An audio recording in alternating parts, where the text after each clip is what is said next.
Srila Gurudev ki jai, Gurudeva Srila Maharaj Prabhupada ki ki jai, jai. Antakota Vaishnava Vrinda ki jai, Gaur Premanandi, Hari Hari Bol. I just tell you one quick thing. One time Gurudev asked me in Mathura to sing Gauranga Bolite, and it was a packed assembly, and I was just sitting behind all the sannyasis. I wasn't a sannyasi at that time, and I sang, and afterwards Gurudev leant forward very loudly into the microphone and said, "You sound like a dying horse." No, your sound is really sweet. No, I love but it. this is what he said to me. So anyway, it was So that was interesting. really nice, Maharaji. Thank you so much for that lovely remembrance of Gurudev in the Kirtan. It was really very sweet. I don't know, horse must be really nice then. Really sweet horse. Well, I hope it was better, improved over time. Okay, I'll give a small introduction for Maharaji. Pujapad Bhaktivedanta Tirandi Maharaj, he joined ISKCON in 1979 when I was 10 years old. So he's very, very senior devotee. And in 1991, he moved to Vrindavan with family. There, he met Gurudev for the first time in 1991. And in 1994, he accepted Srila Gurudev as a Siksha Guru and surrendered to him. During 1997 and 98, he got opportunity to travel with him, with Gurudev, throughout the world. And in 2005, he accepted the Renounce Order. And he traveled all over the globe until 2011. So maybe 7-8 years with Gurudev. And afterwards, he took shelter in Govardhan. He's been living in all the best places of the world, starting with Govardhan. And then he moved to Radhakund, the topmost place on this planet. And now he is living in Godrumdvip, where our Pujapad Bhaktivinoda Thakur used to live. So he is taking shelter of all the best places of the world. It's very amazing how from other side of the world he traveled so many miles and he's getting to stay in the best places. He did a lot of seva for Gurudev and still doing it. He worked on Gita publication, he worked on Jav Dharm and Harmonist publication, and he is also the force behind the Centennial celebration of Gurudev. He's working from behind. We don't see him working, but he's the one who inspired these celebrations, and he started all this. And so it has. No, Vishnu started this. Yes, I've heard both of you together did it, and you were inspiration behind everything. So today we want to hear from him all the story, how his life took a turn, and how he came to this country, and how he got to live in the best places of the world, and how his sweet realization with Gurudev and with Bhaktivedanta Swami Maharaj. We want to know his realization about Guru, about Radha Krishna, about Govardhan, about Dham, everything we want to hear, Maharaj today from you. It will be very helpful to all of us who are just trying to barely walk in the path of bhakti. And you already reached somewhere. So we want to hear from you, Lotus Mouth, what is good for us and what are your realization about Gurudev and other things. Okay, Maharaj, you can start. Thank you. Dandavats, Ajay Prabhu. Dandavats. Dandavats, Maharaj. Gurave Gauda Chandraya Radhikaya Tadalaya Krishnaya Krishna Bhaktaya Tarabhaktaya Namo Namaha. I'm first of all offering millions and millions of Dandavat pranams unto the lotus feet of my most beloved Gurudev, Nitya Lila Pravishta Om Asto Dharazarashishi Shila Bhaktivedanta Narayana Gosvami Maharaj. And the same again, millions and millions of times unto the lotus feet of our most beloved, Nitya Lila Pravishta Om Asto Dharazarashishi Shila Bhaktivedanta Swami Shila Prabhupada, and all our Rupanuga Guru Vargya, and all the Vaishnava and Vaishnavi devotees of the Lord attending this meeting tonight. And Jai, Srila Gurudev Ki Jai. So thank you very much, Ajay, for your drum roll of introduction tonight. And I appreciate being here very much. I feel greatly honored to be with you all. I was with you just recently in Delhi and was very fortunate to appreciate the warmth of your Sangha there with Radha Raman Bihari and Ramchandra Prabhu and all the different devotees. in Delhi temple. It was, I have many, many friends in Delhi over the years, living so long in Vrindavan for almost 28, 29 years. So I cultivated many wonderful friendships there. So it felt very much at home, and I'm feeling very at home this evening, being with you all mostly from Delhi, I think. So you've inquired about my experience with Srila Gurudev and generally where I've come from. You would not believe where I've come from. In Indian culture, it's antyaja, it's way out of any type of cultured focus, really. I'm a thorough demon coming from demon roots completely. This is not an exaggeration. I think many of you are coming from Deva roots ultimately, but I know very clearly that I'm coming from demon root. But it doesn't really matter, because we come from adharma or from dharma. Still, if we come to this path of bhakti, then everything is reconciled and purified. So either way we're coming from. But I am the example of success completely for our beloved Bhaktivedanta Narayana Gosvami Maharaj, that he could transform the heart of one who was coming from such a fallen background in the Western world, where we didn't even know who was God previously to Srila Prabhupada. So I see Prabhupada and Srila Gurudev entirely essentially connected so deeply. Srila Bhaktivedanta Swami Prabhupada erected the platform to show the Western civilization who was God. They may have believed in God. I believed in God previously from my birth. My grandfather was a Methodist priest. I was in church, but I very quickly understood the institutional aspect of Christianity and rejected the institution, but never left God. Always the Lord was there fully, but I didn't know who he was, of course, at all, until I came in touch with Bhaktivedanta Swami Srila Prabhupada's Bhagavad-Gita. That was probably 1973, 74, like that. But it took me some time to actually come to the path of Krishna consciousness. But when I did come, I actually ironically came on the first day of Kartik, and they told me at the time that was very auspicious, so I accepted that. But I never looked back. Within a couple of days, I'd shaved off long hair and beard, etc., and totally embraced the precepts. I knew intuitively, instantly, yes, there is nothing in this world higher than this.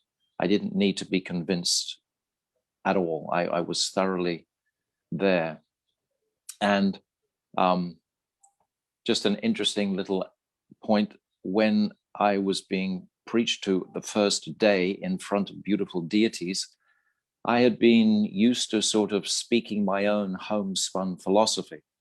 So I started to tell this devotee what life was about and where I had been in my travels and this and that and the other. I had traveled previously overland from England to Australia, which took 5 years just hitchhiking. So that took, I was searching for God, basically. And I started to sort of tell him these stories. And he just looked at me and said, "Oh, I did all that in my last life." And with that one sentence, he just floored me completely. I just shut up and listened to him for like the next 2 or 3 hours, pouring this nectar of Krishna consciousness into my ears and heart. So that was like the principal transformation, when I was able just to keep quiet. My false ego was silenced, and I could accept these precepts very quickly and easily. They were very natural for me. And then I stayed in a farming community for 12 years in Australia, embracing to the best of my ability these precepts of Krishna consciousness. They made me in charge of this community at a very early age. I had only been a devotee for a couple of years. And then they made me in charge of that community because I was a good collector of money. This was the reason why. Being a pucker demon, you know how to collect money. So I knew how to convince people to buy oil paintings. And on the strength of that, I think basically they made me in charge of the community, which isn't much of a qualification, but that was how it rolled. And then I moved to Vrindavan in 91 because I had realized I had built up a lot of material wealth living in Australia and being able to collect, etc. At a big house, big car. And I hadn't come to Krishna consciousness for this reason at all. This was like a total contradiction in my life. Most of my life, I hadn't had any material facility. All of a sudden, I was under Prabhupada's shelter, and he was showing me how to make money and contribute, of course, to the temple building and everything. But I became sick of that opulent style and moved to India, seeking the higher precepts of Krishna consciousness, which I sensed were there, but I wasn't really getting them because I joined in 1979, as you said, so I didn't have Prabhupada directly, but I had all of his teachings in a very raw way, like the devotees at that time were still carrying the mood and bhav of Srila Prabhupada very strongly in 79, 80, 81. It was very much Bhaktivedanta Swami Srila Prabhupada's mood was all pervasive there. So that was my anchor. And coming to Vrindavan in June in 1991, it was interesting. I can just tell you a brief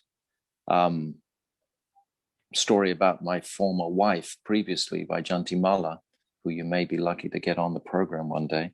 She probably would be too shy to tell you, but as our taxi pulled into the Krishna Balaram temple in 91, the wife of Burijan Prabhu, Jagatarini her name is, ran up to the window and was telling Vaijantimala, you have to come with me straight away to Mathura. There's a great saintly Maharaj there. You have to see him immediately. So I was left with my 4-year-old son and all the baggage, and she, meanwhile, immediately went straight to Mathura, straight to the lotus feet of Srila Gurudev. Wow. And that was incredible. That was like, we hadn't even touched ground. And this was due to her prayers to Bhaktivedanta Swami Srila Prabhupada in Australia, begging Prabhupada for a guru like him. She wanted, we had been cheated by 2 previous ISKCON gurus. So we were a little bit raw in that sense. It's very difficult when your trust has been snapped, when you put your faith somewhere and it's been broken. So anyway, her story you can get from her, but she was initiated in 1991, very secretly, in a yagya. And I didn't even know about it. Gurudev told her, don't tell anybody. So she didn't even tell me. I wasn't even told. I found out like about a year or so later. But in the meantime, we had begun almost immediately to visit Srila Gurudev in Mathura. The atmosphere of Vrindavan, personally, was just like coming home for me. And I immediately began to increase my chanting and increase my seriousness in addressing what was Krishna consciousness, and was addressing Krishna Balaram in that temple for about 2 years there, and doing many services with the Gurukul, etc. But when I came closer to Srila Gurudev, we used to call him Maharaja at that time, and we'd travel across regularly to Mathura. And Srila Gurudev just made himself completely accessible to us, that there wasn't any distance at all in a sense of I am guru, I am someone special at all.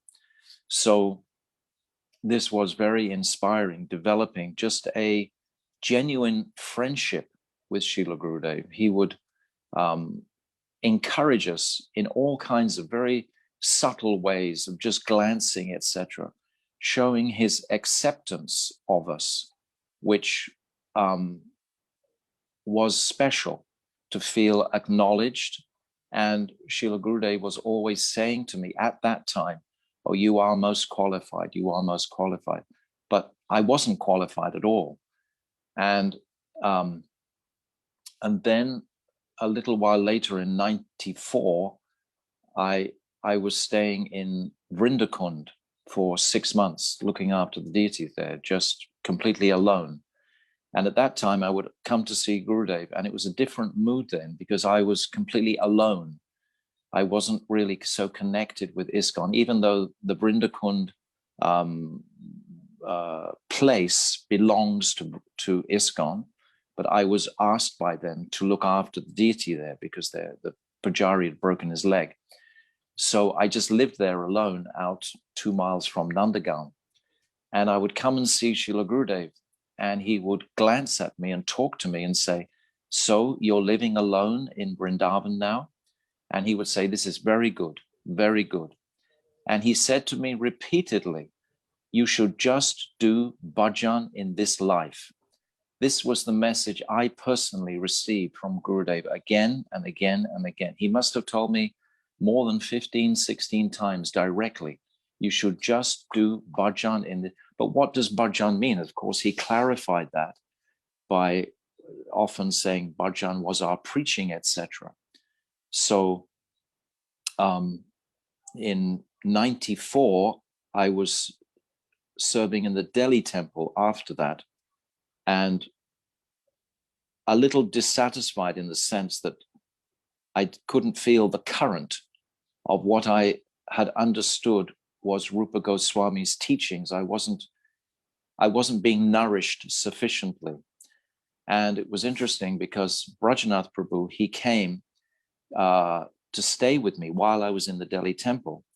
And he was attending Gurudev's programs, which were just, of course, right next door.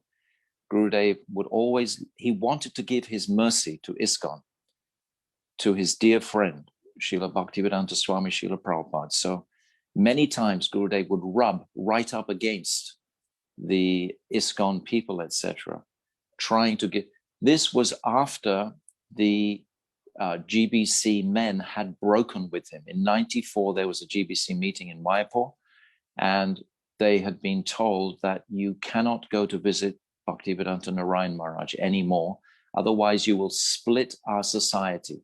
And genuinely, it would have split the society because there must have been about 15 ISKCON sannyasis on one side and 15 on the other. And they couldn't make a compromise. It had to be black and white. So they agreed not to even come and visit Srila Gurudev. But Gurudev was very hurt by this, actually, because he'd been coaching these men. And these men were very qualified men.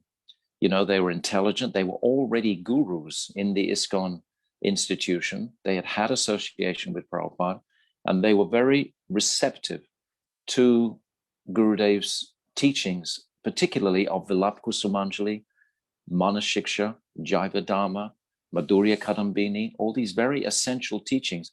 Srila Gurudev was finding a platform to actually enter their hearts. He was entering these young men's hearts very profoundly. And then all of a sudden, they just canceled their relationship with him. So this was very shocking for Gurudev, even though he understood why, of course. But he commented at that time, my guru is a lion. Srila Bhakti Pragyan Keshav Maharaj, Keshari, the lion. And I am his cub. And they don't know what they've woken up in me. And at this time in 94, 95, this is when he decided to travel to the West in response to that, more or less, because they had also tried to encourage him to go to the West prior to that, but had told him, if you go, don't tell that the Jiva came from Tatashta. You must say he fell from Goloka Vrindavan. And can you imagine trying to tell someone like Gurudev how to present philosophy? So Gurudev wanted to do this himself in his own way. So in 96, he made his first trip to Holland. But just before that, it was very interesting. We were doing a preaching program around Mathura. I came in 94 to live in the Mathura Mutt. I was telling a story about Brajanath, who moved into my room in Delhi Temple in 94. And after about 4 days of going out every night to visit Gurudev, then we came back one evening and all the ISKCON authorities were standing on the track where we have to go to our rooms. And they said to Brajanath at that time, "We don't think you should stay here anymore." And then I had just had lunch with the temple president that day. I was very friendly with all of them. I was about the same age group as them. So we had a close relationship. There wasn't any animosity at all between us. We were all very friendly.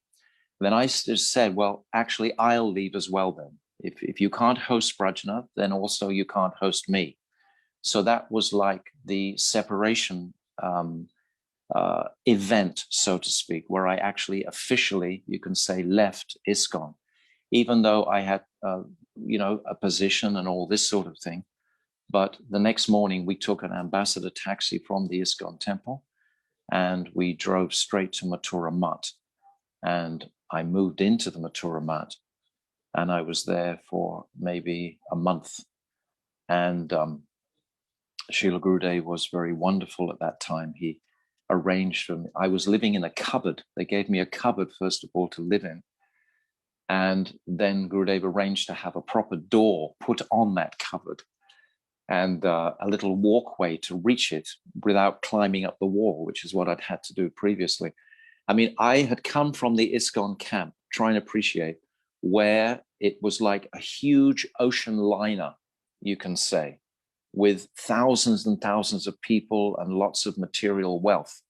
And I always felt like I had jumped off this huge ocean liner into a tiny little frigate, a very small little boat with Srila Gurudev and 10 brahmacharis.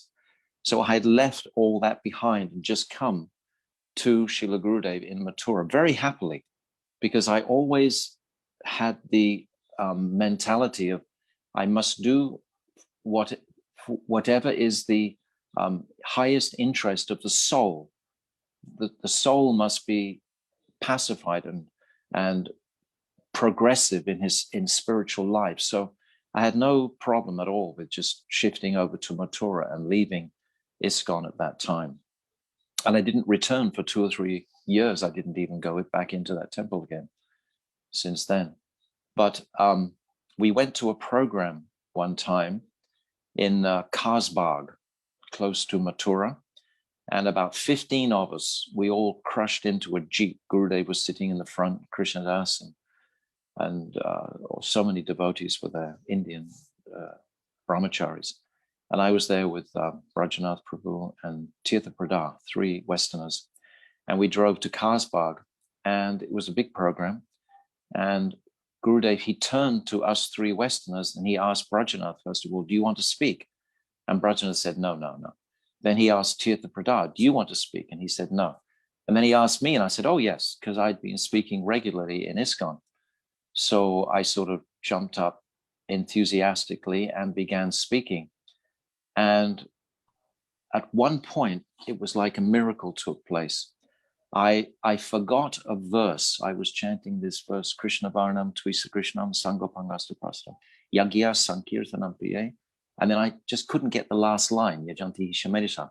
And in an instant, it was like Naveen, Madhav Maharaj, was on one arm and Gurudev was on the other. I felt like I was in a chair, totally 100% supported by the energy of Gurudev. It was like a miracle for me. I'd never experienced, I wasn't expecting anything like that. All of a sudden, bang, they were just right there, fully supporting what I was actually, how I was presenting things. And that at that moment was like another miracle for me. Gurudev was capable of acting in so many ways. I'm sure on this program, Ajay, you have so many people revealing the miracles that Srila Gurudev, because he was like so much up to speed with every moment of time in relationship to the atmosphere around him. Like if you just glanced, in a wrong direction. You would sense Gurudev's presence saying, no, don't go that way, etc. And if you were in the right direction, then Gurudev would be encouraging, say, yes, go that way. It was like so intensely connecting with this personality. So from all of these little examples, I just developed such a absolute appreciation and faith in Srila Gurudev. After this, after I was able to speak at that time, Srila Gurudev was so pleased. He said, oh, Prabhupada hasn't sent me unbaked chapatis. He sent me full baked rotis. He was so happy at that time. And he went on for a couple of days being happy. But then, personally, I began to appreciate what the Indian sannyasis were saying in their Harikatha. And then I started to become silent. And then I didn't want to speak anymore because I realized what level they were speaking on. We were in Srila Gurudev's room in Delhi one time, and Pundarik Prabhu was there from Delhi, if you remember him. Yeah. And Srila Gurudev said, this devotee has only been a devotee for 4 years, and he knows so much. How long have you been a devotee? And I said, oh, 17 years, Gurudev. And he said, you know nothing. You know nothing. And I realized it took me some, months to realize that I knew nothing. When you've been given places of honor, etc., and people have, given the impression that you do know something and you actually don't know anything. And then you get into the company of real Vaishnavas, real personalities who have been educated. So anyway, that was the beginning of my journey to try and find humility. And Gurudev was so sweet all the time. Like sometimes he would just ask us to speak on something that he knew we didn't know, just to break us. And sometimes he'd ask us to speak on something that he knew we knew very fluently, just to give us confidence again. He was like that so many times. One time he chastised me really heavily. I was walking behind him, just following him, just like, out of mind kind of thing, just thinking that I had to be with this person all the time. It was in Mathura Mutt. And suddenly Gurudev turned around at me and shouted, he said, go away, like really strongly. I had a very volatile relationship with Srila Gurudev. I must say, many Westerners, they had a much more tender, perhaps. Mine wasn't tender at all because I joined fully in India. So Gurudev, I was like an Indian brahmachari. I got that same sort of behavior. So anyway, after shouting like that, then I went upstairs and I began to serve. It was a feast. And then Gurudev sent his servant, Dvija, his cook, to me to say directly, oh, Gurudev says you're serving very nicely. Like this was after he'd shouted at me. Immediately, he said that I was serving nicely. So, of course, I wasn't feeling anything negative at all towards Srila Gurudev. I was just feeling I deserved a lot more than that. But Gurudev wanted to know that I was dear to him. And this is really what Srila Gurudev was capable of doing so many times. There was another funny story you'll remember at Ragaleka's house. You remember Ragaleka? And this was before she was spending a lot of time with them. Yeah, she must be listening to you now. Oh, really? Maybe she'll remember this story. This was really embarrassing. I'll tell it anyway. But I was at, and there was Madhava Priya and Siddhanti Maharaj were also at that program, but they were brahmacharis then. And that was about all. And Ragaleka and her husband and Gurudev and maybe Madhav Maharaj. And Ragaleka and her husband were washing Gurudev's feet. And Ragaleka indicated for me to come forward and also take part in washing his feet. So I came forward quite timidly at this point, and Gurudev just looked at me and said, go away, go away. And I was like absolutely shocked. I was like smashed up. I mean, it was traumatic for me. It was heavy. There was hardly anyone in the room. And, I'd come forward to do a service, and Gurudev just said no. And I was like banged up against the wall in sort of shock. And then when they began to dry Srila Gurudev's feet with the towels, Ragaleka might remember this, then Gurudev called me. He said, come, come, come. And I didn't even want to come then. I was feeling no. But I came. And then when I was drying his toes, he grabbed me with his toes and his foot, and he held my hand. Wow. I was just drying the feet. And then all of a sudden, I couldn't get my hand out because Gurudev had captured it with his toes, and he was laughing and chuckling. So like that, we'll get the slaps and then we'll get the embrace. So many occasions that I experienced that. And it was always joyful, in fact, either way. But my appreciation today, I have to jump forward because today is such a momentous day. 2021, this year, is so momentous. I feel my relationship with Srila Gurudev is so much more increasing day by day, moment by moment. As I said to you, when you asked me to come on this program about memories, I don't personally sit in the memories very much. My mind is very much with Srila Gurudev right now, today, and appreciating his immense glory and speciality in our Guru line. This to me is much more worthwhile to sort of like keep my consciousness focused there, because I'm appreciating, especially with the appearance day on the 11th in Delhi Temple, it seemed like the whole world was glorifying Gurudev on that day. I couldn't believe how many videos I collected on that day, how many glorifications from all over the planet. I didn't actually realize just how great Gurudev was in the world until that day on his appearance day. And now viewing him sort of historically, what was his contribution to the Guru Vargya? How much has he given? His speciality is so unique that he has given us this direct connection with Srimati Radhika. Just going back a little bit, in 97 in Australia, I was sitting in Braj Ballabh's house when Gurudev first spoke the Anapita Chirim Chirat Karunai Varatino Kalos verse. And we were shocked. Shamrani was there, and I think Ashram Maharaj was definitely there. Many of us were there. And Srila Gurudev delivered the truth about Mahaprabhu's identity to us and our accessibility to the gift of Mahaprabhu in the form of Swabhakti Shriyam, Manjari Bhav. And we were just sitting in front of him with our jaws completely on the ground. We had never conceived, like so many years, almost 20 years by then, of being in the Hare Krishna movement, but never knowing who was Chaitanya Mahaprabhu, never having any idea of who he was, that he was directly Sri Radhika, and the reasons for his advent, and the gift that he had come to give.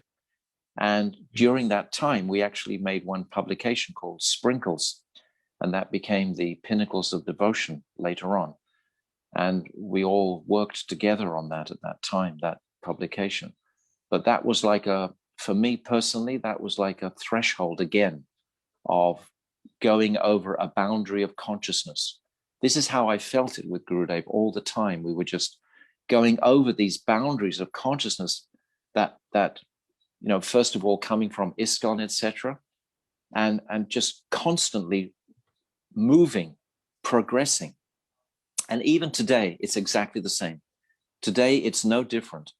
I feel that even more so, the boundaries have become even more beautifully appreciated. And he again is sitting right beside us, beside me anyway, that's for sure.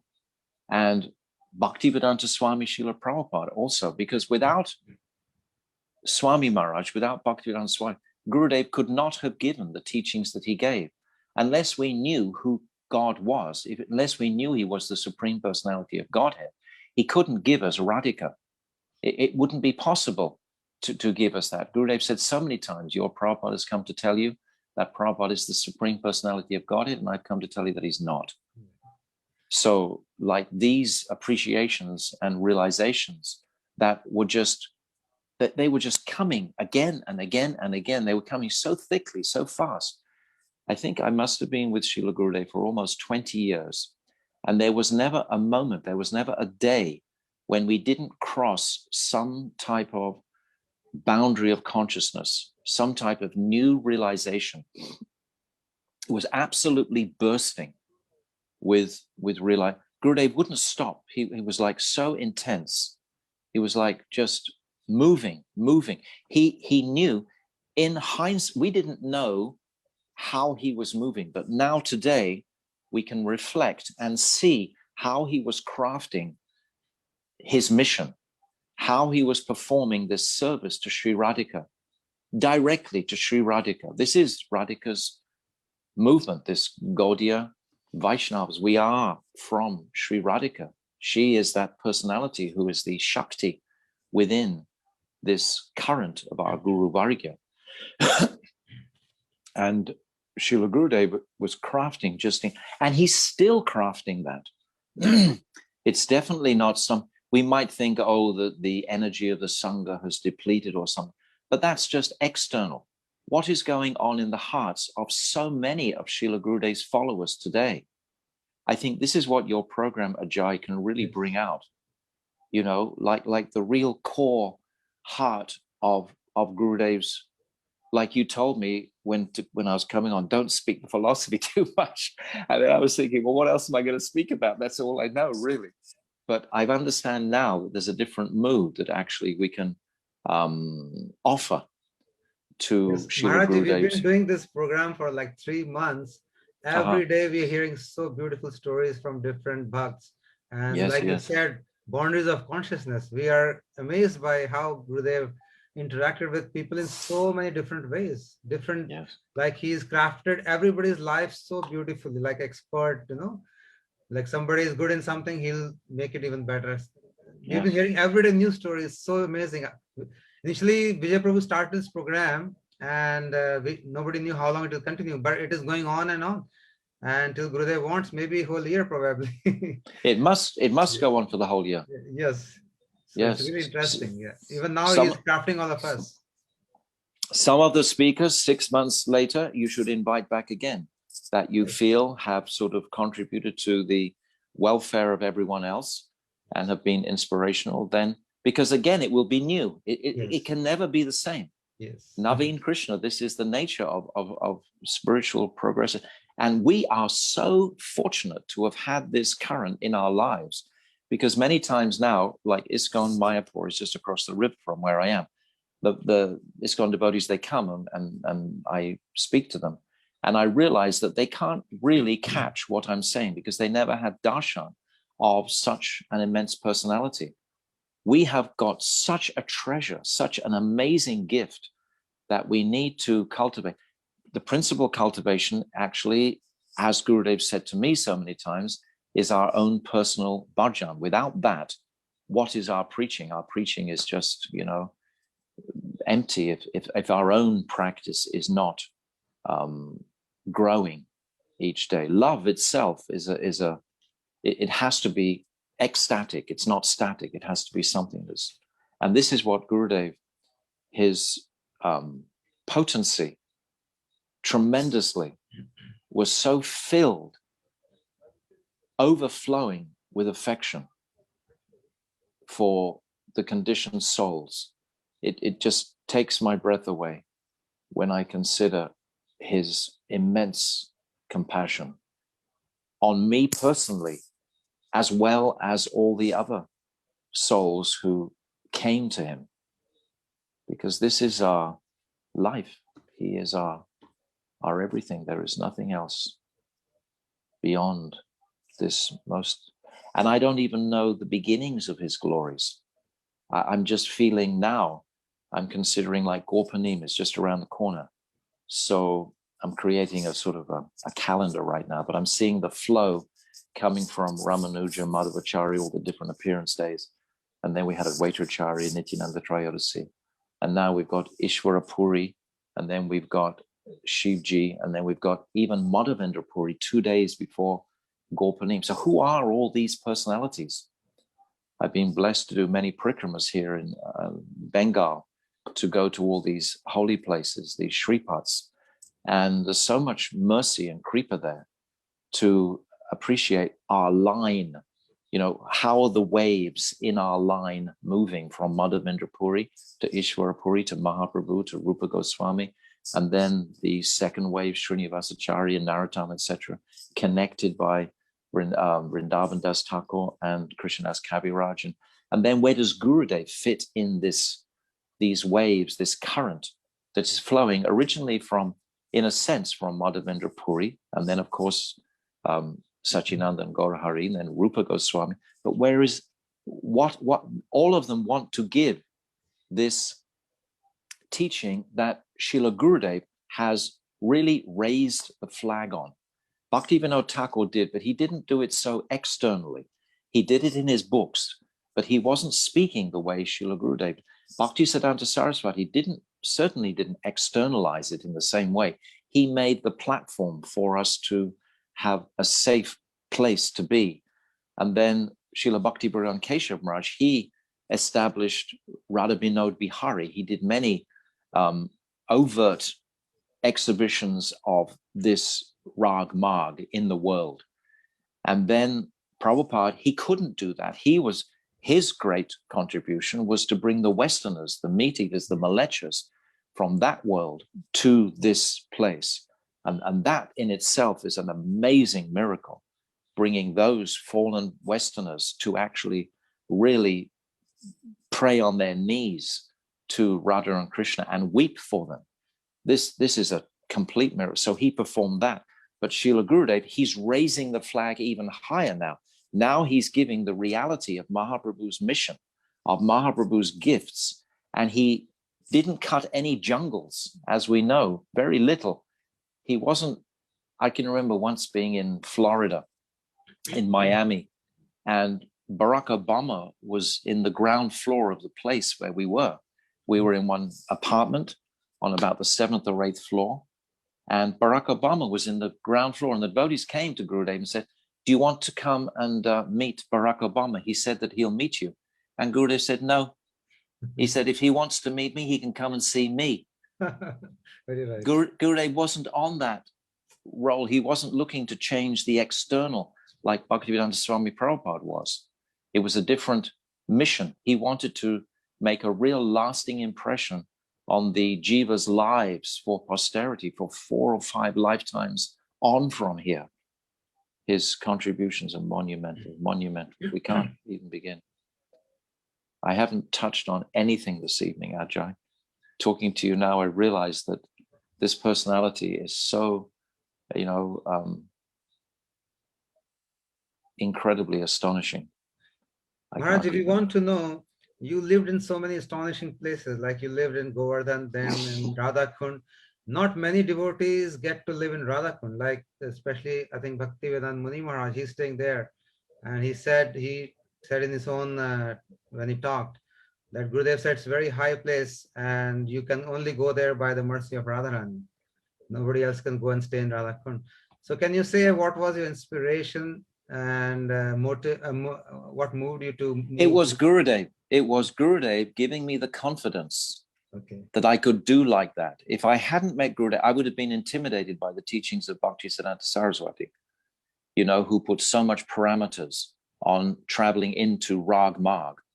But being with Gurudev showed us, he gave us the passport and he stamped the visa. I felt because of Srila Gurudev, I could go. I had the audacity, the absolute audacity, Prabhu, to... So Maharaj, did he order you to go there or you asked No. him? When he left this world in 2010, then I was preaching in the West and I was just feeling more and more the attraction to Braj was just coming more and more strongly.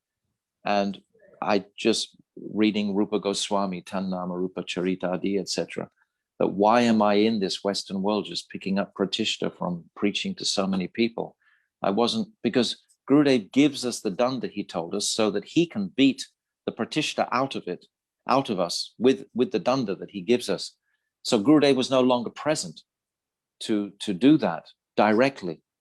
And the flavor of Gurudev's teachings to me were all directed towards Braj and Rupa Goswami in a huge way.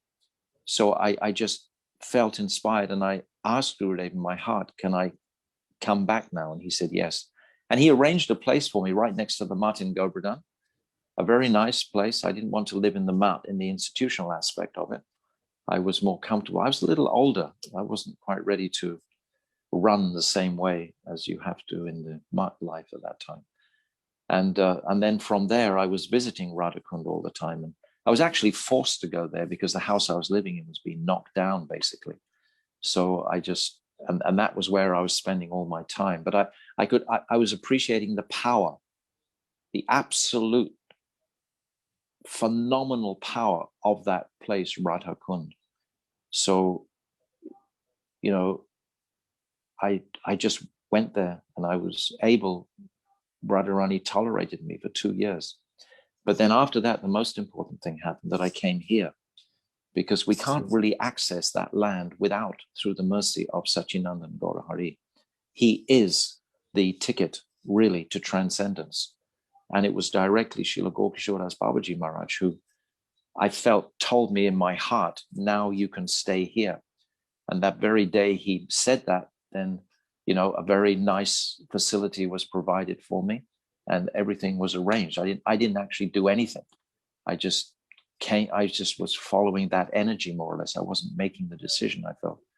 So I felt Gurudev was really directing that. And he's still directing that. And I'm so grateful to be here and to appreciate Radhakund even more from here. And to appreciate Govardhan more from here. Because without connecting deeply, significantly to Mahaprabhu, how can I connect anything to those exalted places of bhajan? So I've just been, but I needed all this mercy, Ajay. I was so fallen. If I hadn't gone to Govardhan, if I hadn't got, I mean, I'm just a madman for the mercy. I have to have it just to move ahead. I couldn't tolerate anything less. Anyway. So you got the desire to go to this place where you're living now, Godrum Dweep. You came from your, Gurudev inspired you in your heart that you should. Yes, and Srila Gaurkishoras Babaji. Oh, okay.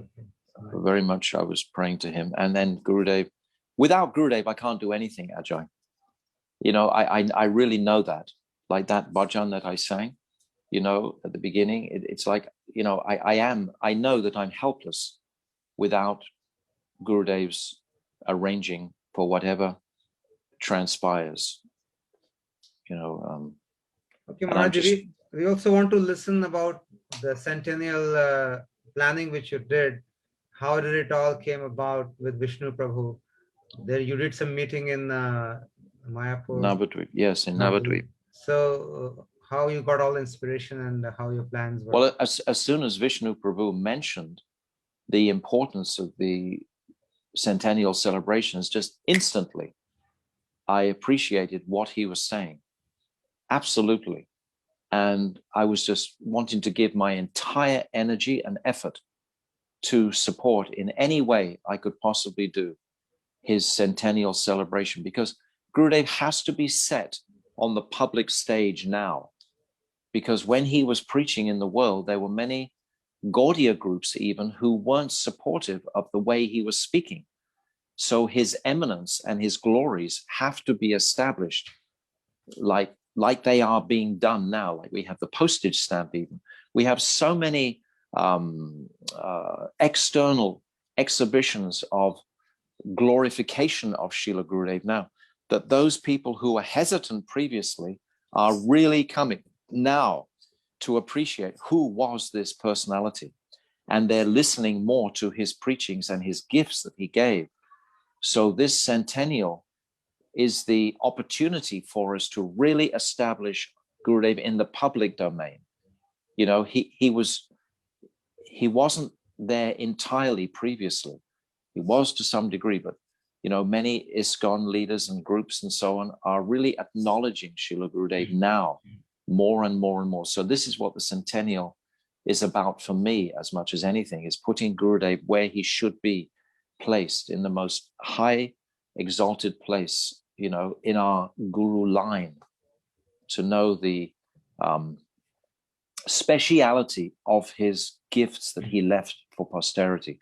He's left us the most amazing gifts, these paintings that Shamarani did, his discourses on Gopi Gita, all of the Rath Yatra books, so many teachings that haven't been given in the way that Gurudev gave. So we are doing the greatest service to Srila Gurudev by supporting everything in this centennial push, because it gives others, people need, many people are like sheep, Prabhu.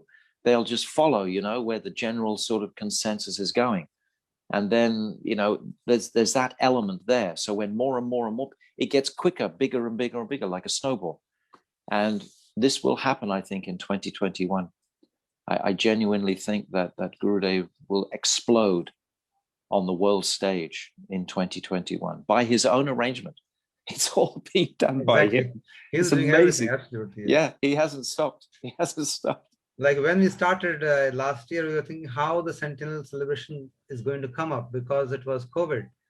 And everybody was so worried. But because of COVID, it has become even better now. Yes, amazing. Amazing. Yeah, because if it was not COVID, we wouldn't be talking like this today. Absolutely, absolutely, absolutely. So much inspiration he gave. Yes, yes, yes. It's like what Yashodanandan's doing in England. Yes, yes. He's getting hundreds of people, you know, practically every day on his Zoom channels.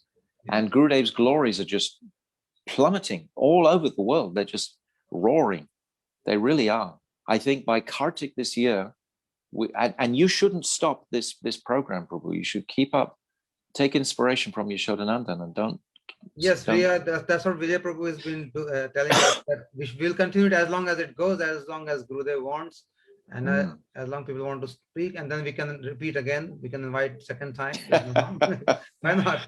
Because it keeps us engaged in thoughts of Gurudev, especially before sleeping. Everybody, we are thinking about Gurudev every night. So it's really nice. It's good for us. And it's very easy, because when you think of Gurudev, he just reciprocates immediately. He's so potent. He's so powerful. It's not like, you know, a sort of silent one-way method. I mean, like immediately Srila Gurudev is there, and you know it. He lets us know it. He indicates his Bhaktivinoda Thakur, he says, he reasons ill who tells that Vaishnavas die when thou art living still in sound. The Vaishnavas died to live, and in living try to spread the holy name around. I mean, Bhaktivinoda, all these personalities, they're so present in their transcendental forms, and by our transcendental consciousness in our practices, we can access all of these personalities. And by our collective spirit together, like meeting you now tonight, conversing with you. I mean, I can remember so many times seeing you previously there. You were the pilot. You were the special person, you know, who could arrange the special tickets, etc. You know, I remember they offered all respects to you, and I also did. And your good wife at that time also. Yes. I remember that very nicely. Well, I mean, there are so many beautiful people in Gurudev's Sangha. Maharaji, now you're living in Godrum Dweep. So what I understand is now you're doing mostly your own bhajan. Are you doing some preaching there or helping others? Also? Every day I'm on Zoom. Okay. Yesterday it was. So what time you do your classes? Well, I have groups, Prabhu, that I've had for 5 or 6 or 7 years. Oh. You know, that we've been going through. Now we're up to the 5th canto in our Bhagavatam study, for example. If you can tell the time, maybe some of our listeners can benefit, and maybe. But they're not general classes. It's like I have a wonderful Delhi group now. We've had for almost 12 months, and we've reached the 3rd canto just the other day. And there's about 10 of us, and we meet every Sunday, for example. But we've all come together. It's like these little groups that I'm not speaking to a large audience except on a program like this, or sometimes on the Bhakti Zoom that Yashodanandan does. But I don't have a platform just to offer Gurudev's teachings just straight out, sort of thing. There in study groups. Okay. Is how. So each group is at different level. Yeah. And we connect with each other. It's like I have a Boston group. There's 6 or 7 of us there. And maybe someday I would like to fit in one of your groups. Well, we've just started another Delhi Bhagavatam group. I'm very happy to do that. So what time is that? From what time to what time? It's an evening one because we have one American on it. Okay. So it's 5 o'clock in the evening. Okay. And you're welcome to join this particular group. We've just started. We're at verse 1, Canto 1. And by Gurudev's mercy, this is really Gurudev's mercy. I want you to hear this. On Gurudev's appearance day, I sold 3 sets of Bhagavatams. And the next day, another 3 sets of Bhagavatams. So 6, and this was Gurudev's mercy completely. It was completely like, the money was there to purchase those Bhagavatams. So I felt that was really Gurudev's indication, yes. Because Gurudev was always say that the Bhagavatam, this is the essence of our scriptures. And Gurudev himself explained, the Bhagavatam so, profusely in so many different lights. So we have a Bhagavatam class every Monday at 5 o'clock, and you're most welcome to join. It's every Monday, once a week, right? Yes, once a week. Yes. All my classes are really regular. They're completely regulated. Everything Monday, Tuesday, Wednesday, Thursday, Friday, Saturday, Sunday.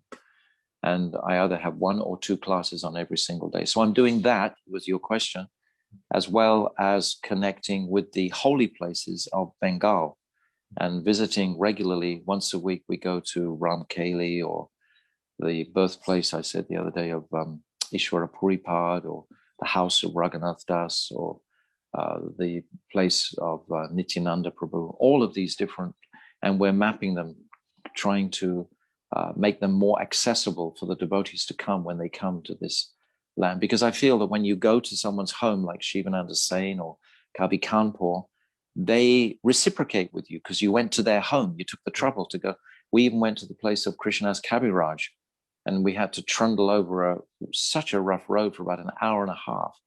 And then the next day, there was so much like mood coming from that personality, to acknowledge that we had taken the time to go to see that holy place. So there are many, many wonderful, I feel like I'm exploring the treasures of Mahaprabhu's associates here, especially Nityananda Prabhu, because it was all Nityananda's preaching. It wasn't Mahaprabhu. He was in Puri tasting Vipralamba Bhav. It was Nityananda and his 12 Gopals that were traveling here, Abhiram Thakur and Kolavecha Sridhar and Udaran Thakur and Kamala Kara Pipalaya and Gauridas Pandit and Dhananjaya Pandit, Purushottam Pandit, all these Gopals of Nityananda, they're all here waiting to give us Kripa.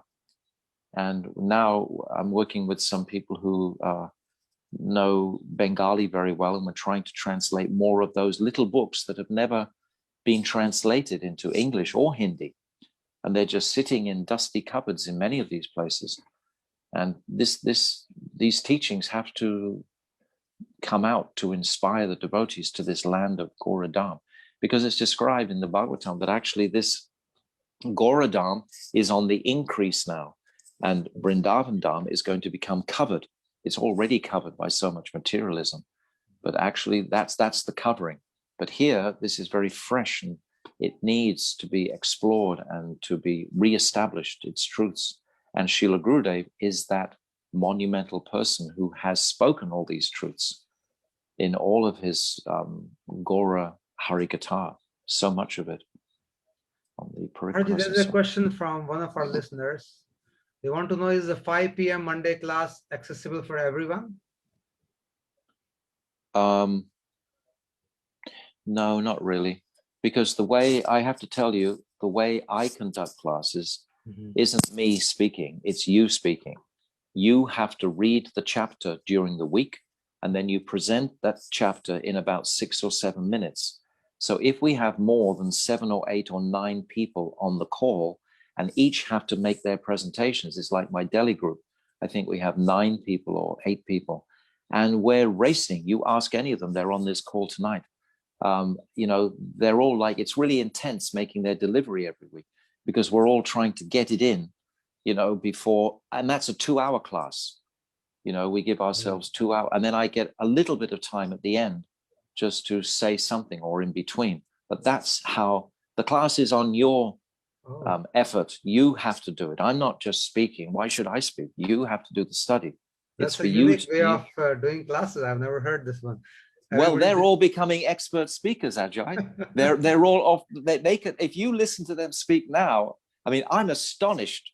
I feel some of them have come from nothing. One young girl, she came because of the lockdown, and she couldn't go to work, and she joined. And if I sent you her Harikatha for last week, you would be astonished at actually what she said. Of course, she's just repeating what she's read in the commentaries, but nevertheless, that's going to make such an impression. And that's just after 12 months. And we've reached the 3rd canto, and they're getting it. I mean, the Bhagavatam is so powerful. It just transforms your life immediately. As soon as you enter this, because it's Krishna, it's the literary incarnation of Krishna. And you entered into this world, and if you have Sadguru, Srila Gurudeva there, his potency, then it's just so addictive and special. So I understand the classes are intense and you have to prepare whole week and make a presentation. Yes. I'm not doing the work. I'm just sitting back chanting Hare Krishna. You're all having to do the work. You're inspiring everybody to do work. Very nice. Yes. Nice. Yeah. Okay, there's one more question one of our listeners asking. Dhandas Maharaj, are you planning to announce about the Japa retreat at Puri? That must be Bilva. Yes, we've got a Japa retreat happening. You guessed it right, absolutely. Yeah. From 1st of April to the 10th of April, we still have about 4 or 5 AC rooms in a very nice high class type of facility, very close to the beach. And we've got the entire mutt for these 10 days. And we're going to be speaking on Rai Ramananda Samvad. And everyone will get an opportunity to chant a lakh of names. That's actually the purpose of the retreat, is to give you the support to chant uninterrupted, as well as hear plenty of Harikatha and have exchanges with each other. So everything's built into the program. I've been doing these Japa retreats for almost 20 years, and we have like a formula. And people get an opportunity to chant. If you chant a lakh a day for like even 4 or 5 days, it can be transformative in your life for the next like 6 or 8 months. Again, you cross these thresholds of the consciousness into a new land, because some people, they haven't had the opportunity or the support to chant like that, you know, and it's powerful. It's really, really powerful. I've seen devotees' lives transformed, you know. So that's on the, and if you want, you contact me immediately, because we do only have like 4 or 5, and it's something like in the region of between 10 and 15,000 rupees for the 10 days.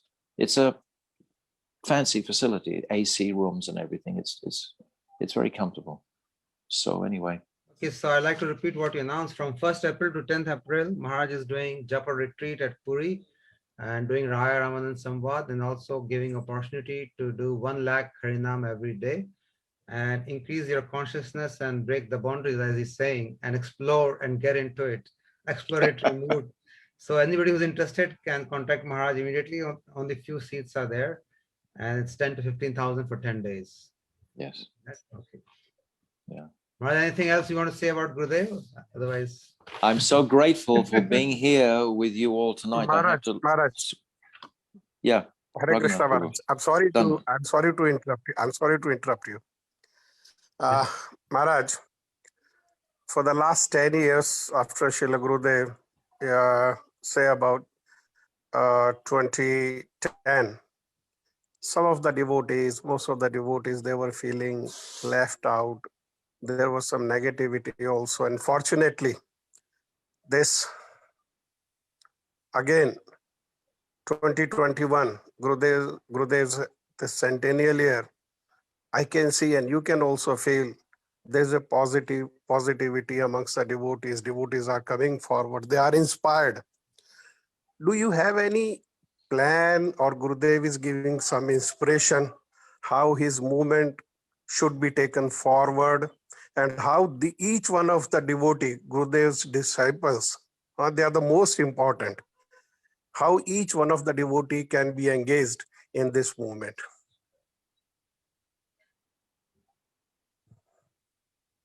Gurudev's principal desire was for us to perform our sadhana bhajan. Yes.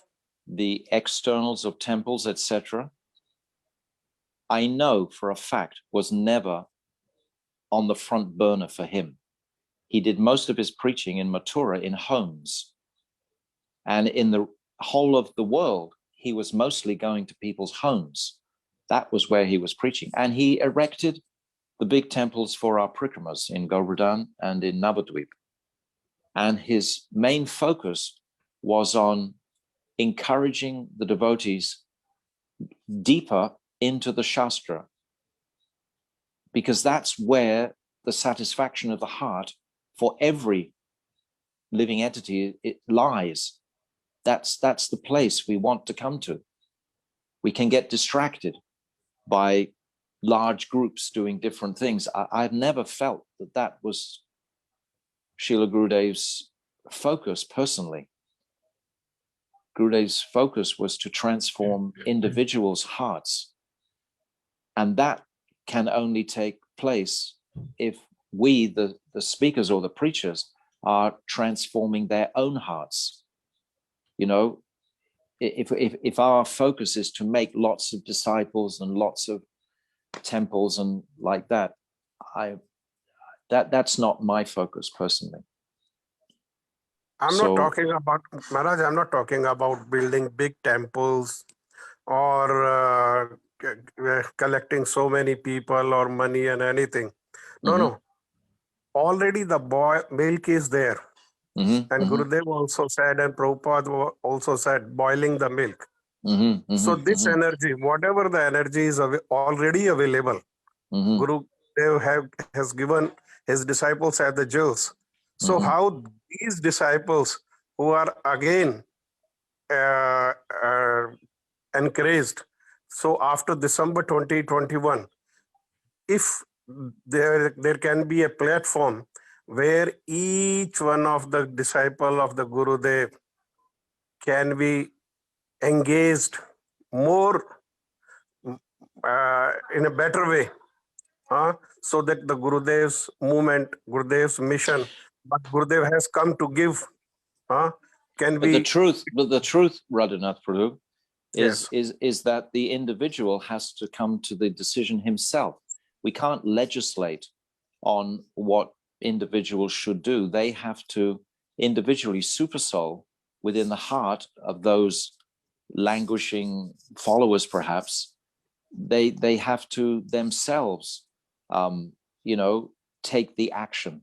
We can do so much by offering our services, but the individual has to himself wake up, so to speak. He has to come to that conclusion, what is in his best interest. And as far as activities is concerned, there's unlimited writings and publishing books that can be gone on. There's unlimited amounts of chanting that we can do and, contributing to the world. So there's no dearth of opportunities to serve Srila Gurudev, but the individual himself has to make the decision to step forward. And I think that our efforts with the Centennial are greatly inspirational for that, because I'm seeing many little videos coming by somebody called Radhika in Canada. I don't know who she is, but it seems like she's working very hard, for example. She's Ajay's daughter. It was wonderful what she's doing. I mean, I get the sense that she's very enthusiastically working at this Yes. particular craft, you know? So like that, I get inspiration from seeing what she's putting out. So like that, whatever the individuals are contributing, then others are going to become inspired by them or not. It's a really a personal thing, isn't it? We always hope that more souls will be nourished on this path in the right direction. But of course, at the end of the day, we have to walk, as Gurudev said so many times, I can show you the path, but you have to walk on it yourself. You know, it's up to you how you walk on it. I can't walk for you. So like that, we can spread out our nets like you do in Noida, Prabhu. And you give so many people an opportunity of seva, and you have festivals, and you have so many initiatives that you're personally, you're arranging. And this is giving opportunity for so many people to take up their practice more enthusiastically. And this is absolutely wonderful.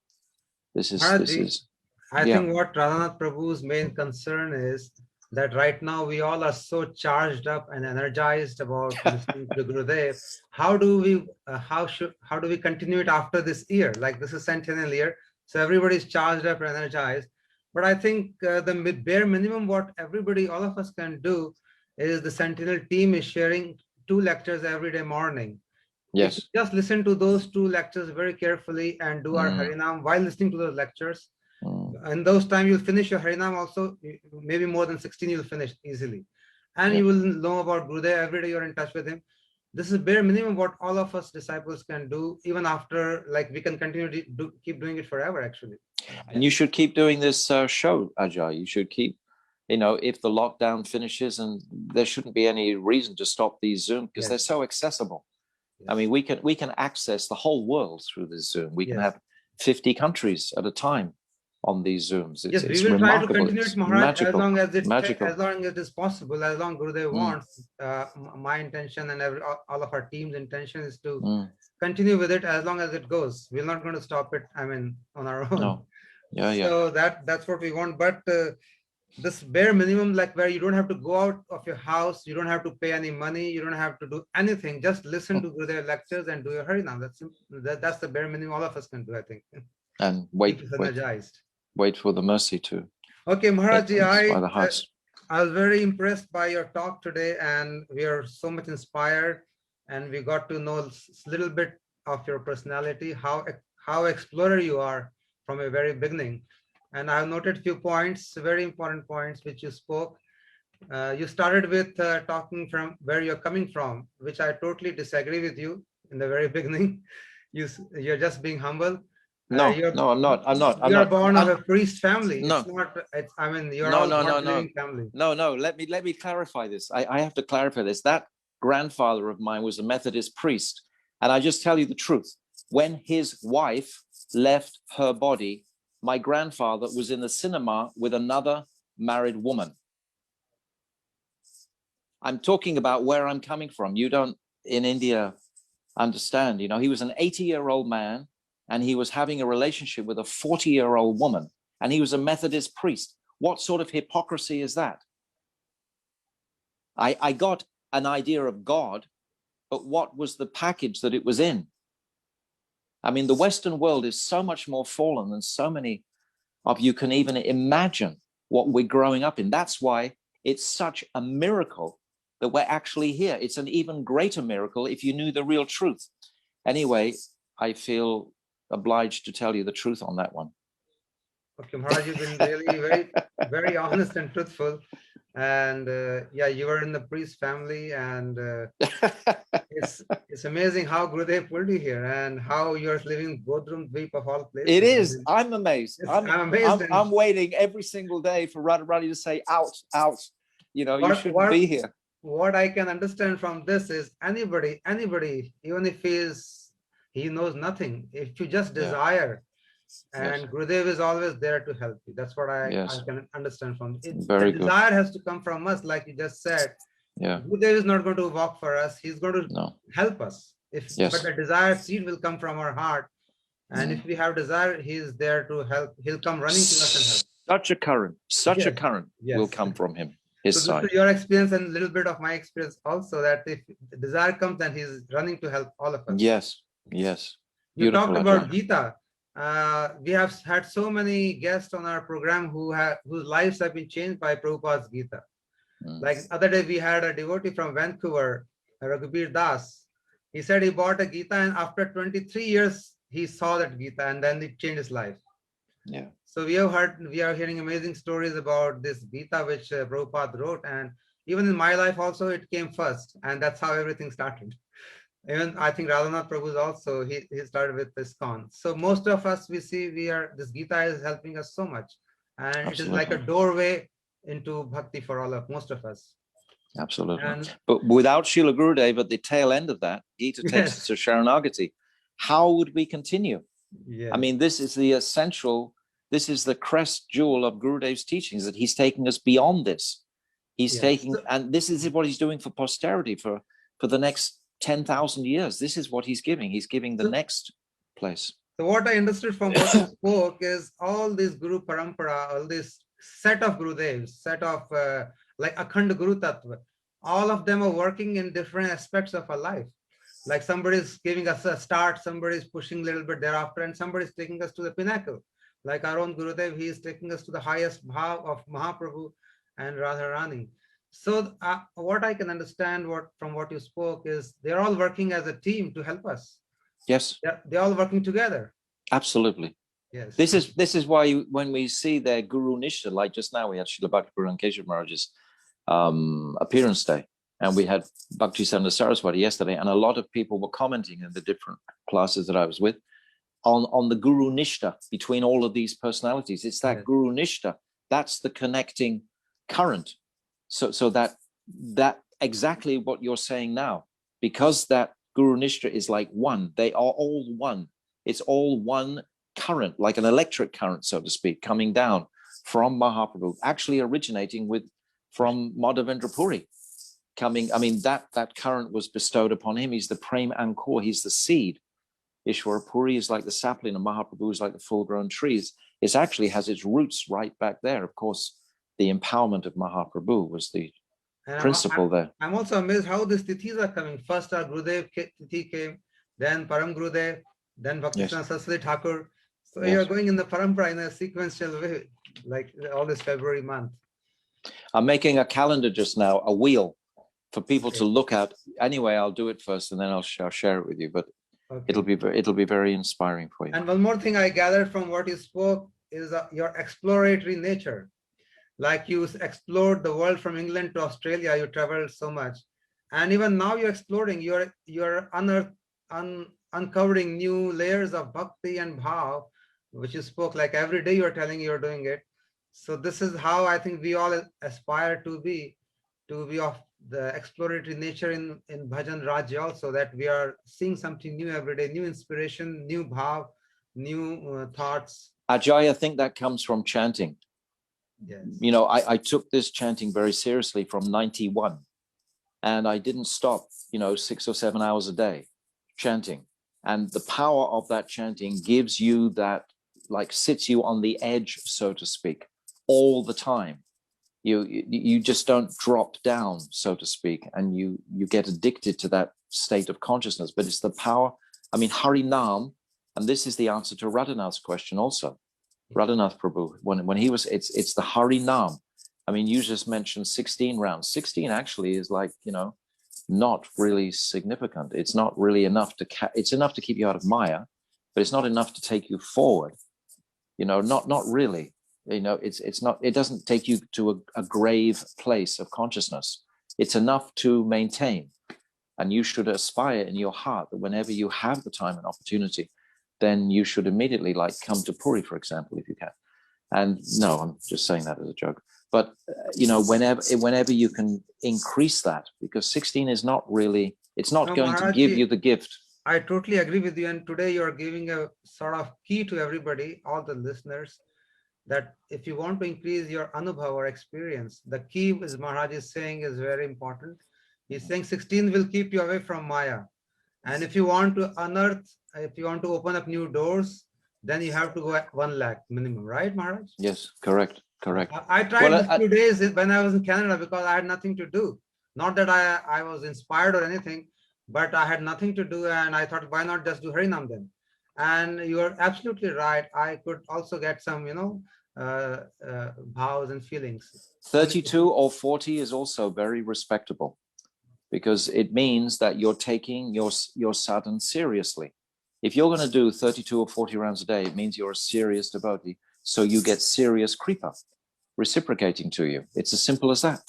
Krishna is the most merciful personality. I think this is the most important thing today we can take from this session, that we should increase our Harinam. And Maharaja said, anybody who desires should do it. And I will also try to do, taking your word, because you're already gone on that way and you're telling us your experiences. And if you want the similar experiences, we should follow the same. So we'll all take this point very seriously and try to do this Harinam as much as possible. I think that Harinam is what gave me the opportunity to live in Govardhan. It gave me the opportunity to come to Gurudev. I was chanting 1 lakh a day before I met Gurudev. It wasn't, and then I needed to understand what I was doing. And that's, what Gurudev was able to open up for me.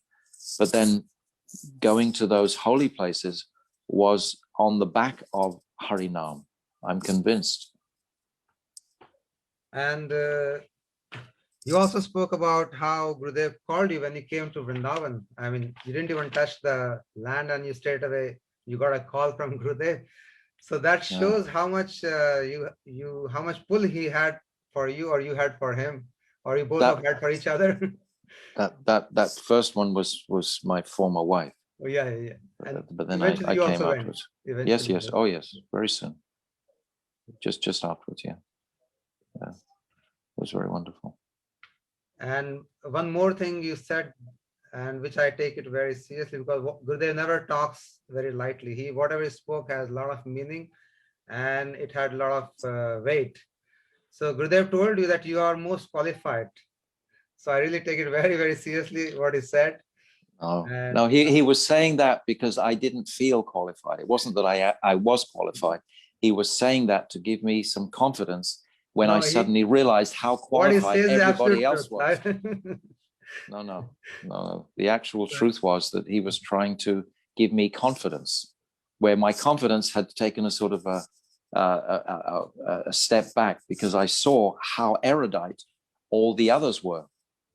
And then I'm also amazed at what instruction Gurudev gave you and how nicely you're following.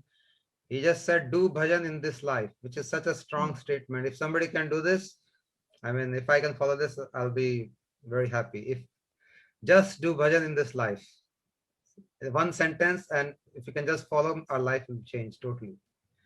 Such a strong statement by Gurudev for you. And I can see that you're doing exactly the same, nothing else you're doing, nothing else, absolutely. It's really great. But Radhanath Prabhu and the other sort of mainline preachers there, they have to encourage that it begins sooner than later. Because when you get, after 60 or 70, it's very difficult to suddenly start increasing your rounds and so on. I meet people and they want to and they can't. You have to actually take it up when you're, 50-ish or 40-ish. You can't leave it till the last. Don't imagine that when I get older, then I'll start chanting more. You won't. Your mind will become, Bhaktivinoda Thakur says the same in so many songs. You can't suddenly start. We actually have to start, as soon as possible. There's an urgency for it. Whatever you're saying, Maharaja, I'm taking it very seriously. I remember when I met you in Delhi, you asked my age. So I can now understand why you're asking me my age. So yeah, I get your hint. Yeah. Maharaj, Prabhu. I heard from Gurudev that while you are listening Harikatha, don't chant. Exactly. When Ajay Prabhu just said that, you focus on Harikatha, and when you chant, you meditate on whatever you have heard. Correct. Absolutely correct. Absolutely correct. I didn't agree when Ajay just said that before, that he listens to a lecture and chants 16 rounds at the same time. I would never do that. I either listen to Gurudev or I chant. I never do both. But Maharaj, Gurudev, for people like us, if you do chant and don't listen to anything, then we are thinking everything else. listen in Which the is car when better. you listen in the car when you're driving or when you're traveling, or So time mind goes everywhere. time can expand by the mercy of Radharani and Guru Vargya, with according to our desire. This is a secret, Ajay Prabhu. I share with you that the time will, like at the moment when it's full of, cell phones and electronics and so on, it seems to crunch and we never have time for anything. But when we actually get some separation from there and can firmly see what is the most valuable thing in my life to do with my life, then we start taking some deep breaths and making some adjustments and then time can expand where you, like Srila Gurudev. When was there a time when Gurudev didn't have time? When anybody met him, this was a most amazing experience. He would focus on you and you alone. You remember yourself. Yes, you must absolutely. have experienced it. Absolutely. And he had nothing else on his mind except you for maybe 5 or 7 minutes. And it was only you. And then you went away fully satisfied. He was like in another time. He always had time. He always had time because he had expanded his time. Definitely. I can remember watching Srila Gurudev in Malaysia, and he came late for the program. And he only had like 15, 20 minutes to give his whole lecture. And within that 15 minutes, he took us from suffering and sorrows to Tat Tat Bhav Ichamai. And I was just sitting there absolutely astonished at the way he managed to craft it. And then as I was looking with my sort of eyes completely in astonishment, all of a sudden, mystically, I saw 9 Gurudevs sitting above him. And they were all doing different activities, just sort of like a mystical revelation. Wow. Is what he let me see. And I could see the point of time, that there was different sort of places of consciousness there where he was able to, in one he was reading, in one he was chanting, in one he was meditating, and they were all doing like different personalities. Anyway, and I saw all that channel and funnel down into this one monumental person. That's such an amazing thing you told, Maharaji. Such an amazing thing. I can imagine how it would have looked. But in your life, as far as time is concerned, you do have as much time as you choose to give yourself. You're the driver of your own car. You shouldn't be, pushed around by the modes of material nature or, whatever other circumstances, the 3, adhyatmik, adhidaivic. We can, because we have a guru of such caliber, we can put our foot down and resolutely decide, yes, I will make time for this. And then we will see. But do we really want that time for that? That's the point. Yes. That's the basic question, actually. Do we really want That's the hard one. Yes. That's the hard That's one. what decision everybody has to make. Yeah. You will not make a decision for you. Yeah. You have to make that decision, and that's you will help. That's it. You just Maharaj, said it. You just said Maharaj, we can make resolution. And sometimes we try our level best also. Probably we have to pray to Gurudev at the same time that whatever is resolved, it really happens. If without Gurudev's mercy, whatever we resolve and we try to follow also, we should resolve and we should try our level best. But still, we should pray to Gurudev's mercy also. Then only it will be possible to increase chant, to doing bhakti, everything. It will come from him only. We can do anything. Yes, what you're saying is completely correct. It's not only Gurudev, understand this. It's the whole Guru Vargya. Yes, they are all embodied within Gurudev. Gurudev isn't just Gurudev, he's Jiva Goswami, he's Rupa Goswami, he's Vishnu. All of those personalities are residing in the form of Guru. So that current gives us the power to do anything we like, anything at all in the world.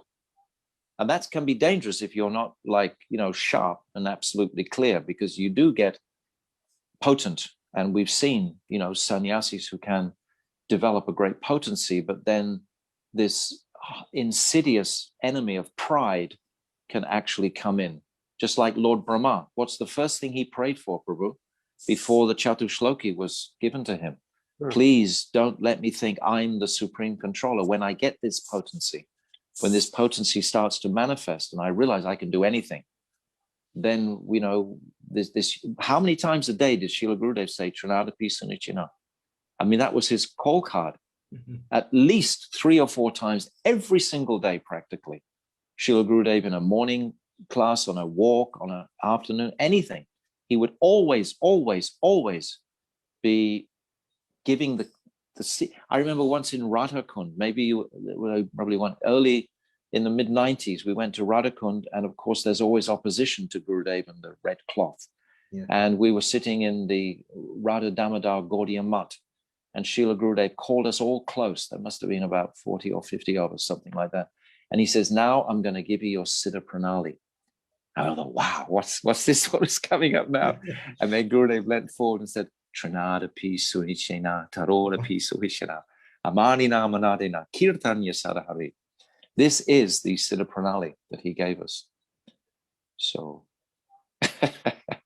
but that's what Lord Brahma is praying for before that. That's what can give us that power you're talking about, Radhanath Prabhu. We have that in our hand. Simultaneously, that Trinada piece must be balanced simultaneously with it. And we can only learn that from someone like Srila Gurudev, who has that. That's why when he leaves this world, that's the hardest thing we have to actually face, is our pride may become, you know, inflated for different reasons, and Gurudev's not around to actually purify it. You know, that's, anyway. This is a very interesting thing, Maharaj. Only if we have great faith, like Gurudev has given us Siddha Pranali, and this is, I think, 100% true, and we must have 100% faith in it, that Trinadapi Sunichen is the Siddha Pranali. Yes. if we can follow it, this is what is the key, actually. Yes. If we can just follow it, it is as simple. It's true. But we are unable to follow. We have our pride and we have so many things. Yes. So we have the Siddha Pranali with us, but do we really want to follow? The question we have to ask again ourselves. Do we really want to do? Yes. Okay, Maharaj, I was also amazed by your decision. Like you said, ISKCON to Gurudev cupboard, you moved. I mean, it's amazing how much nistha you had for getting that tattva from Gurudev, that you wanted to do anything for it. You had so much of connections in ISKCON. You were like the GBC, and you had not GBC, not GBC. I was temple president and stuff. They were all your friends, right? You were saying. Yeah. Oh yes, they were friends. Yes, I was. And then you gave all that age, up to just move in a small. It was nothing. It was absolutely nothing. It was absolute. I only ever wanted, almost from, you know, a very early age, I was only interested in the absolute truth. Yes. I can remember when I was 8 or 9 years old, telling all my friends in school, I only want to live in India when I'm older. And they thought I was completely mad, you know. Oh, you had that thought when you were young? Yes. But anyway, I traveled a lot when I was younger. My father was in the Air Force, and we would live in different countries, Cyprus, Germany, different countries. So I would be in something like about 12 schools before I was 11 years old. And I always knew that the different friendships that I made would be very short-lived. So I always tried to get the friendship as strong as possible in a short amount of time, because I knew I wouldn't have a long time to sort of develop friendships. So I just developed that habit of making friendships very quickly. And when I was younger, so and having, you know, a decision quickly. So for leaving ISKCON, it was absolutely nothing. It wasn't even a second thought, really and truly. I think we can really follow your thoughts in this regard, that you said we must do whatever is in the higher interest of soul. Yes. I think your life is guided by this thought, one line which you have spoken, and which is very beneficial for all of us who are listening, that we must do whatever is in higher interest of soul. Yeah. Generally, we get deviated from this by external energies, and then we forget about this line. That's what happens with us. I have seen in my life the sense. I mean, you just deviate sometimes. So if you can keep this one sentence as our mantra, that we must do whatever is in higher interest of our soul, then we'll be always in a good place. Like you've been moving, how from ISKCON to Gurudev to Govardhan to Radhakund and finally to Dham, Mahaprabhu's Dham, and you are uncovering every day, like you're saying. I'm amazed that every day you're having new experiences. It is really amazing, and we aspire to have that someday, someday similar experiences. So many things spoken, Maharaja. And you also Gurudev was so expert at encouraging and giving some chastisement also. Like so he much. told you, yeah, like he told you, you have some full baked rotis also when you spoke, and after some time he gave you chastisement. So he was such expert and in moving you in different ways, pushing and then pulling and pushing and pulling.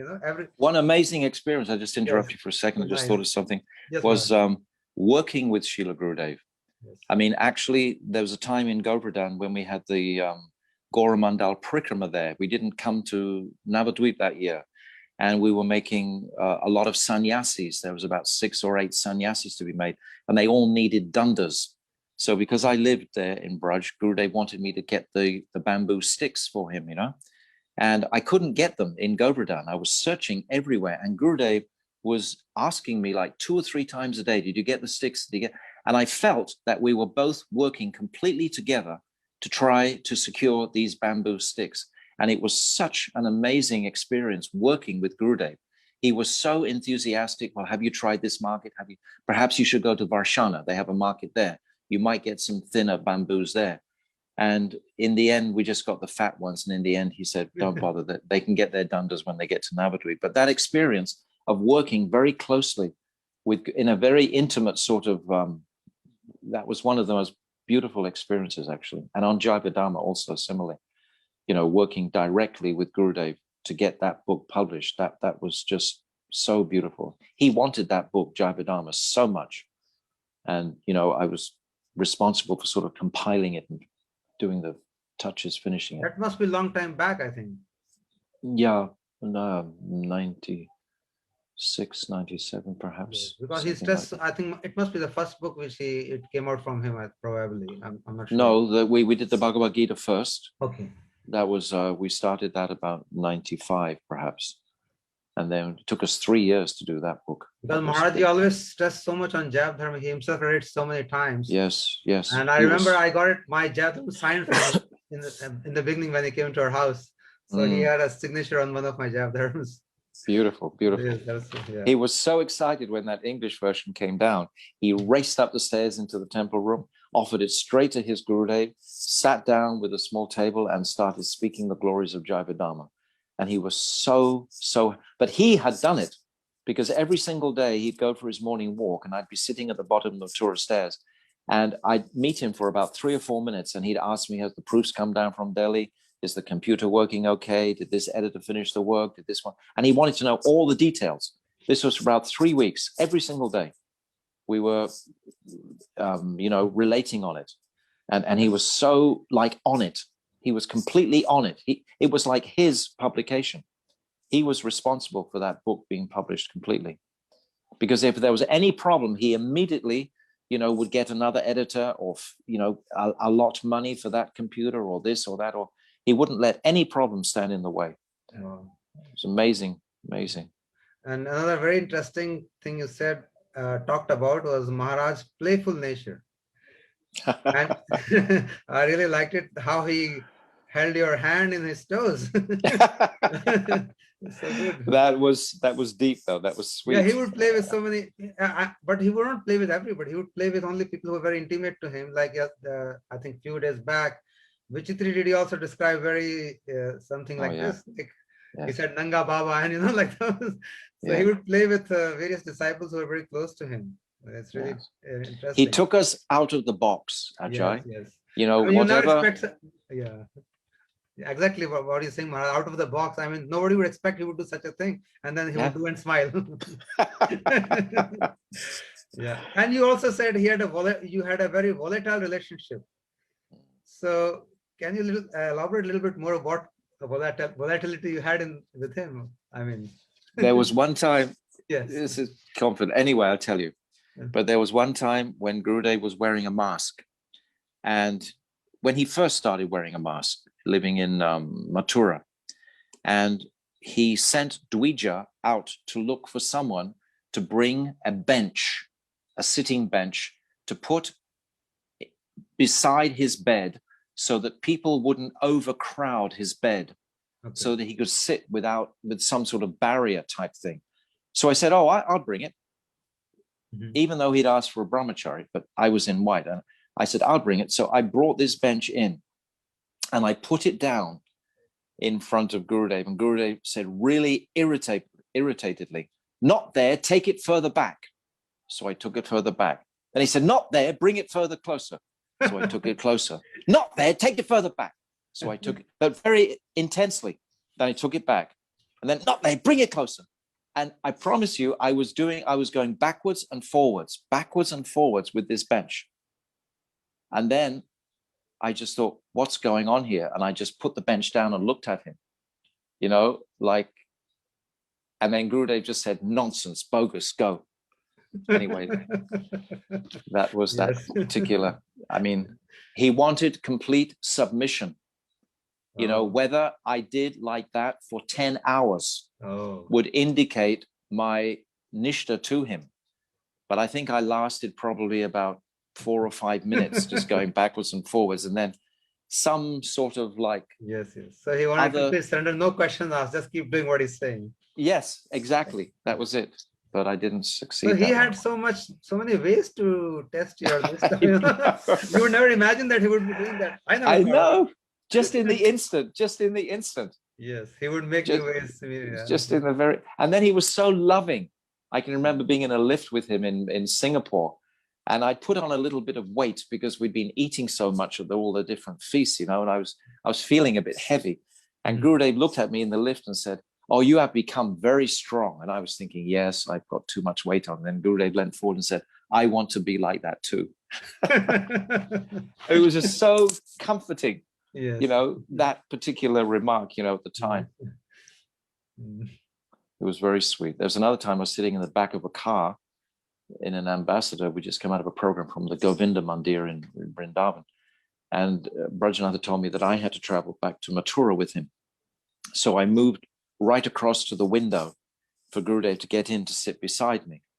And when he sat, I was a little nervous. And then Gurudev immediately put his knee right hard against my knee and put his elbow right hard into my side, just to sort of stop any sort of nervousness. We are here together.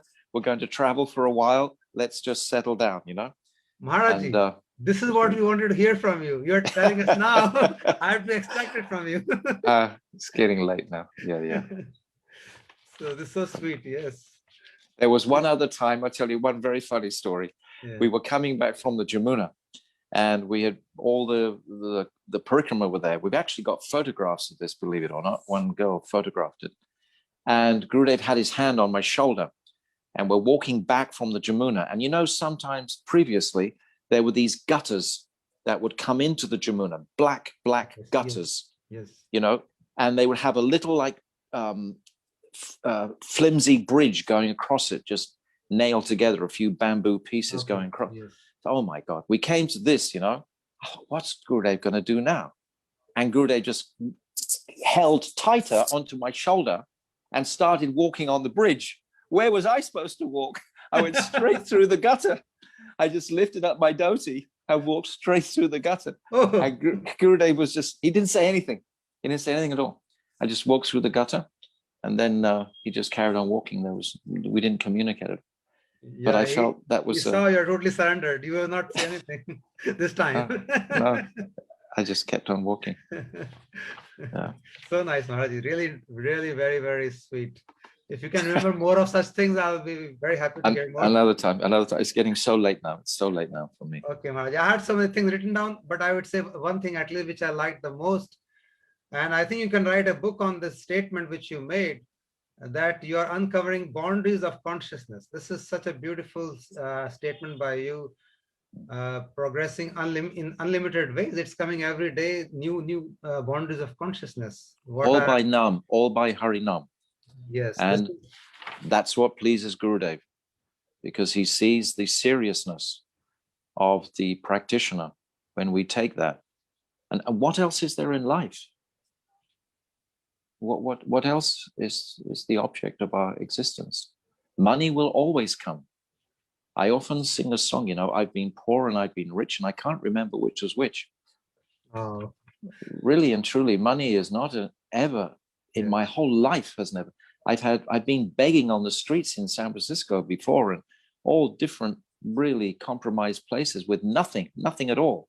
And I've never been unhappy at it. It's never been a fearsome situation. It's all been, you know, just kind of fun. Maharaj, it's so nice to hear all this from you. I can talk to you forever for more hours, but I know you have to sleep and you don't stay so late. You've made exception for all of us. Thank you so much, Maharaj. I really appreciate that you've gone out of your way to help all of us. And I had so many more things written down, but I want to read, but I'll read some other day when I meet you. And I'll ask you a lot of more things. So, I'm sincerely grateful for you inviting me onto this link tonight and to see all the different devotees here. I'm very, very inspired. I have great affection for all the devotees in Delhi. When I met so many of them, I presume most of them on the thread are from Delhi. And I met so many when I came for the appearance day. Oh, there's a lot of people. I'm just scrolling through now, looking. People are from so many places, Maharaj. There are people from Canada, people from Mathura. Yes. Nice. And but anyway, I'm going to watch on Facebook after this. Oh my God. But anyway, I'm very grateful to you, Ajay Prabhu, for thank you so much, Maharaj. I really appreciate from the bottom of my heart. And I offer my prostrate Dandavat pranams to you. And I sincerely hope that someday I will be able to follow your footsteps and do a little bit of more Harinam and have some layers of consciousness coming to me also. I really hope for this. All right. Thank you so much, Maharaj. Dhanyavad, Prabhu. Thank you so much. Thank you to all viewers who are watching this program so late at night. Thank you so much for watching. Shri Gurudeva Maharaj ki jai. Jai. Thank you, Radhanath Prabhu. Tridandi Gosvami Maharaj ki jai. Gaur Bhakti ki jai. Hari Bol. Vancha Kalpaturubhyascha. Kripa Sindhavevicha. Patitanam Pavanabhyo Vaishnavena Mama. Hare Krishna. Hari Bol. Dhanyavad, Prabhu.